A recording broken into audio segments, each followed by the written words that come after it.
ಉತ್ತರ ಕೊಡ್ಬೇಕು. ನೀನು ನನಗೆ ಉತ್ತರ ಕೊಡೋಕೆ ಬರಲಿಲ್ಲ ಅಂದರೆ ನೀನು ನನಗೆ 100 ರೂಪಾಯಿ ದಂಡ ಕೊಡಬೇಕು.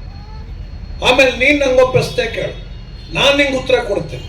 ನೀ ಕೇಳು ಪ್ರಶ್ನೆಗೆ ನನಗೆ ಉತ್ತರ ಕೊಡೋಕೆ ಬರಲಿಲ್ಲ, 1,000 ರೂಪಾಯಿ ಕೊಡ್ತೀನಿ. ಅವ್ರು ಅನ್ಕೊಂಡ್ಬಿಟ್ರು ನನಗೆಲ್ಲ ಗೊತ್ತಲ್ವಾ, ಅವ್ನಿಗೇನು ಗೊತ್ತಿಲ್ಲ. ಒಂದೊಂದೇ ಪ್ರಶ್ನೆ ಕೇಳೋದು, 100 ರೂಪಾಯಿ ಕಿತ್ಕೊಳ್ಳೋದು. 1,000 ರೂಪಾಯಿನ ಆಸೆ ತೊಡಿದ್ರೆ ಆಟಕ್ಕೆ ಬರ್ತಾನೆ ಅಂತ ಇವ್ರು ಅನ್ಕೊಂಡ್ರು. ಅವನೊಂದು ಸ್ವಾಮಿ ಆಟ ಚೆನ್ನಾಗಿದೆ ಆಡ್ವಾ, ಆದರೆ ಮೊದಲನೇ ಪ್ರಶ್ನೆ ನಾನೇ ಕೇಳ್ಬಿಡ್ತೀನಿ.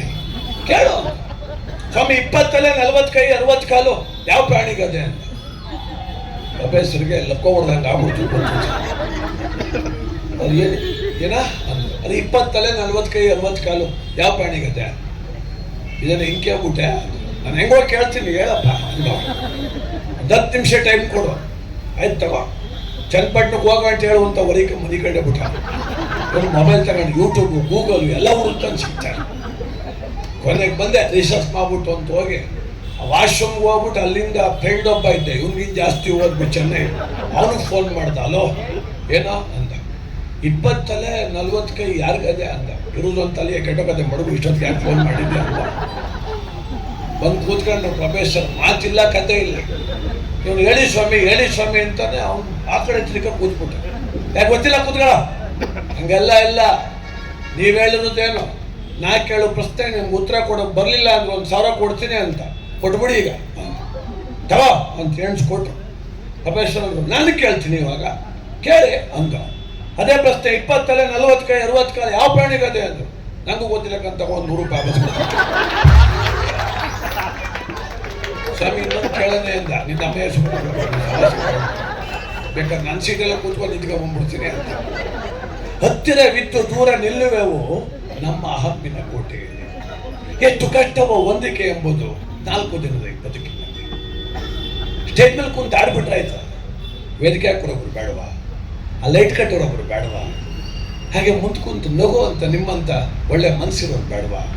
ಎಲ್ಲರೂ ಇದ್ದರೆ ಜೀವನ ಎಲ್ಲ ಏಕಮುಖವಾಗಿ ಯೋಚನೆ ಮಾಡಿದ್ರೆ ಆಗ್ತದ. ನಾನು ಮಾಡೋ ಉದ್ಯೋಗ ಅಷ್ಟೇ ಶ್ರೇಷ್ಠ, ಜಗತ್ತೆಲ್ಲ ಉದ್ಯೋಗ ಕನಿಷ್ಠ ಅಂತ ಯಾಕೆ ಅನ್ಕೋಬೇಕು ನಾವು? ಈ ಜಗತ್ತಲ್ಲಿ ಪ್ರತಿಯೊಬ್ಬರನ್ನ ಗೌರವಿಸಿ ಗೌರವ ತಗೊಳ್ಳೋಕೆ ಏನಾಗೋದು? ರೋಗ ದೊಡ್ಡ ಕಷ್ಟ. ಏನೋ ಕೆಟ್ಟೋಯ್ತು, ಸಮಾಜ ಕೆಟ್ಟೋಯ್ತು, ಆಹಾರ ಕೆಟ್ಟೋಯ್ತು, ಖಂಡಿತ ಅಲ್ಲ. ಕೆಟ್ಟಿರೋದು ನಮ್ಮ ಮನಸ್ಸು. ವಿಜಯಪುರ ಜಿಲ್ಲೆ ಸಿದ್ದೇಶ್ವರ ಸ್ವಾಮಿ ಅಂತ ದಾರ್ಶನಿಕರು ಕಂಡಂಥ ಜಿಲ್ಲೆ. ಆ ಜಿಲ್ಲೆನಲ್ಲಿ ಯಾವುದೋ ಹಳ್ಳಿನಲ್ಲಿ ಅಂಗಡಿ ತಾವು ಕೂತ್ಕೊಂಡು ಯಾರೋ 4 ಜನ ಒಬ್ಬರಿಗೆ ಹೇಳಿದ್ರಂತೆ, ನಿನ್ನ ಮಗ ನಿನ್ನಂಗೆ ಕಾಣ್ತಿಲ್ಲ ಅಂತ. ಅಷ್ಟಕ್ಕೆ ಆ ಮಗು ತಗೊಂಡೋಗಿ ಕಾಲುವೆಗೆ ಸಾಯಿಸ್ಬಿಟ್ಟವನೆ ಪಾಪಿ. ಅಪ್ಪನಿಗೆ ಮಗ ಇರ್ತಾನಪ್ಪ, ಜೆರಾಕ್ಸ್ ಮಿಷಿನ್ ಅವ್ರ ಮನ್ಕ ಮಗ ಸೇಮ್ ಪ್ರಿಂಟ್ ಬಂದದ, ಯಾವುದೂ ಕೆಲಸ ಬೆಳೆಸಿದ್ದ. ಅವನು ಅರೆಸ್ಟ್ ಆಗವನೆ. ಅವನು ಅರೆಸ್ಟ್ ಮಾಡ್ಕೊಂಡು ಹೋಯ್ತವ್ರೆ. ನೋಡ್ತೀನಿ ಅವರಪ್ಪ ಪಕ್ಕದಲ್ಲಿ ನಿಂತವನು. ಅವರಪ್ಪ ನಂಗೆ ಇವನೂ ಇಲ್ಲ, ನನ್ನ ಲೆಕ್ಕ ಅವರಪ್ಪನೇ ಎಸಿಬೇಕಾಯ್ತು ಬಾವಿಗೆ. ಅವನು ಬಿಟ್ಟೋದಕ್ಕೆ ಅವ್ನು ಮಗನ ಎಸ್ತಂತ. ಅಲ್ಲಿಗೆ ನಮ್ಮ ಹಿರಿಯರಿಗೆ CCTV ಇಲ್ಲ, ಕಾಂಪೌಂಡ್ ಇಲ್ಲ, ಮೊಬೈಲ್ ಇಲ್ಲ, ನಂಬಿಕೆ ಇತ್ತು. ನಮ್ಮ ಹತ್ರ CCTV ಅದೇ, ಮೊಬೈಲ್ ಅದೇ, ಕಾಂಪೌಂಡ್ ಅದೇ, ಎಲ್ಲ ನಂಬಿಕೆ ಇಲ್ಲ ಅಷ್ಟೇ. ಅದಕ್ಕೆ ಆತ್ಮವಿಶ್ವಾಸವೇ ದೊಡ್ಡ ಶ್ರೀಮಂತಿಗೆ. ಕಳ್ಕೊಳ್ಳೋದು ಬೇಡ. ನೋಡಿ, ನಮ್ಗೆ ಏನೇನೋ ಕಲ್ಪನೆ ರೀ, ದೇವರು ಅಂದರೆ ಎಲ್ಲ ಕೊಟ್ಬಿಡ್ಬೇಕು ನನಗೆ ಅಂತ. ಖಂಡಿತ ಅಲ್ಲ. ಭಗವಂತ ಕೊಡೋದು ಆತ್ಮವಿಶ್ವಾಸ, ಕಷ್ಟ ಎದುರಿಸೋ ಶಕ್ತಿ, ದೃಢತೆ, ನಾನಿದ್ದೀನಿ ಅನ್ನುವಂಥ ಧೈರ್ಯ. ಅದಕ್ಕೆ ದೇವರಲ್ಲಿ ರೋಗ ಎಲ್ಲ ಹೋಗ್ಸಲ್ಲಪ್ಪ. ಸುಮ್ಮನೆ ಅವೆಲ್ಲ ಕಲ್ಪನೆ ಇಟ್ಕೊಳ್ಳೋದು ಬೇಡ. ತಿರುಪತಿಗೆ ಹೋಗಿದ್ವಿ ಓದ್ತಿಗಳು, 20 ಜನ ಸ್ನೇಹಿತರು. ಅದ್ಭುತವಾದ ಯಾತ್ರೆ. 9 ಗಂಟೆಗಳ ಕಾದ ಮೇಲೆ ತಿಮ್ಮಪ್ಪನ ದರ್ಶನ. ತಿಮ್ಮಪ್ಪನ ನೋಡಿದ ಮೇಲೆ ಪಕ್ಕದಲ್ಲಿ ಒಂದು ಲೈನ್ ಇತ್ತು. ಏನು ಇದೊಂದು ಲೈನು ಅಂತೀನಿ. ತಿಮ್ಮಪ್ಪನ ಉಂಟಿಗೆ ದುಡ್ಡು ಹಾಕ್ಲಿಕ್ಕೂ ಲೈನ್. ಏನಪ್ಪ ತಿಮ್ಮಪ್ಪ ಇಷ್ಟೊಂದು ಶ್ರೀಮಂತ. ನಾನೊಂದು 500 ಹಾಕ್ತೆ. ನನ್ನ ಫ್ರೆಂಡ್ ಪಕ್ಕದಲ್ಲಿದ್ದ. ಎಷ್ಟಾಗ್ತಾನೆ ಅಂತ ನೋಡ್ತಾವನೆ. ದುಡ್ಡು ಹಾಕ್ಲಿಲ್ಲ, ಅವ್ನು ಶುಗರ್ ಮಾತ್ರ ಹಾಕ್ಬಿಟ್ಟು ಅವಳ. ಇದೇ ಹಾಕೋ ಅಂದೆ. ನನ್ನ ಹೆಂಡತಿ ಫೋನ್ ಮಾಡಿ ಹೇಳವಳಣ್ಣ ಏನಂತ. ಮಾತ್ರ ಹಾಕ್ಬಿಟ್ಟು ಹೊಂಟು ಬಾ, ನಾಳೆ ನುಂಗಂಗಿಲ್ಲ ಅಂತವಳೆ. ಶುಗರು ಅಂದೆ. ತಿಮ್ಮಪ್ಪ ನುಂಗಂತಾನೆ ನಮ್ಮ ಶುಗರ್ ಹೊಟ್ಟೆ ನಿಜವಾ ಅಂತ. 100%. ನಾನೊಂದು ನಿಮಿಷ ಬಂದೆ ಅಂತ ಸೈಡ್ಗೆ ಹೋಗಿ ಫೋನ್ ಮಾಡಿ ನಾನು ಹೆಂಡ್ತಿಗೆ ಬೋದೆ. ಏನು ಇದೆಯಾ, ದುಡ್ಡು ತಂದು ಕೊಟ್ರೆ ಇಸ್ಕೊಂಡು ಇಟ್ಕಂತೀಯ, ಒಂದಾರ ಇಂಥ ಐಡಿಯಾ ಕೊಟ್ಟಿಯ. ನನ್ನ ಹೆಂಡತಿ ಶುಗರ್ನೇ ಹೋಗಿಸ್ಬಿಟ್ಲ. ನೀನೊಂದಾರ ಇಂಥ ಪ್ಲ್ಯಾನ್ ಕೊಡಲ್ಲ ನನಗೆ. 4 ಲಾಡ್ ತಗೊಂಡ, 2 ಅಲ್ಲೇ ತಿಂದ.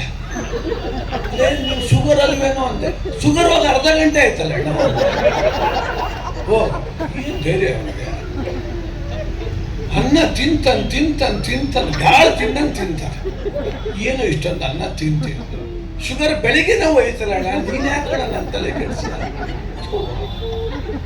ಸಂಜೆ 6 ಗಂಟೆ ಹೋಟ್ಲ ಹತ್ರ ನಿಂತೀವಿ, ದಡಾರಂತ ಬಿಡೋದು. ಅದಾರ ಸಲ ಕರ್ಕೊಂಡು ಹೋಗಿ ತಗೊಂಡು ಬ್ಲಡ್ ಟೆಸ್ಟ್ ಮಾಡ್ರೆ 650 ಶುಗರ್. ಡಾಕ್ಟ್ರ್ ಏನೇ ಇಷ್ಟೊಂದು ಶುಗರ್ ಇತ್ತ ನಿಂಗೆ ಮೊದಲೇ 8 ವರ್ಷದಿಂದ ಐತೆ ಸರ್ ಅಂದು. ಯಾವ ಮಾತ್ರೆ ನುಂಗ್ತೀಯ ನೋಡಿ ಮಾಡ್ಕೊಡಕ, ಮಾತ್ರೆ ಉಂಡಿಗೆ ಹಾಕ್ಬಿಟ್ಟೆ ಅಂತ. ಡಾಕ್ಟರ್ ಅಂದ್ರೆ ಇದೊಳ್ಳೆ ಒಳ್ಳೆ ಕೆಲಸ ಮಾಡಿದ್ದೇನೆ ನಾನಂದ್ರೆ. ಏನ್ ಸರ್ ನೀವು ಒಳ್ಳೆ ಕೆಲಸ ಕಣಪ್ಪ, ಮಾತ್ರೆ ಉಂಡಿಗೆ ಹಾಕಿದ್ಯಾ, ಈಗ ಊರ್ಗೆ ಹೋಗು, ಇನ್ನು 2 ದಿನ ನಾವು ಬೇಡ, ನಿನ್ನೂ ಗುಂಡಿಗೆ ಹಾಕ್ತಾರೆ ಅಂತ. ದೇವರು ಅಂದ್ರೆ ರೋಗ ಎಲ್ಲ ಹೋಗಿಸ್ಬಿಡ್ಬೇಕು, ಕಷ್ಟ ಎಲ್ಲ ಹೋಗಿಸ್ಬಿಡ್ಬೇಕು, ಸಾವಿಲ್ದಂಗೆ ನೋಡ್ಕೊ. ಇವೆಲ್ಲ ಕಲ್ಪನೆಯಲ್ಲೇ ಇಟ್ಕೊಳ್ಳೋದು ಬೇಡ. ಆತ್ಮ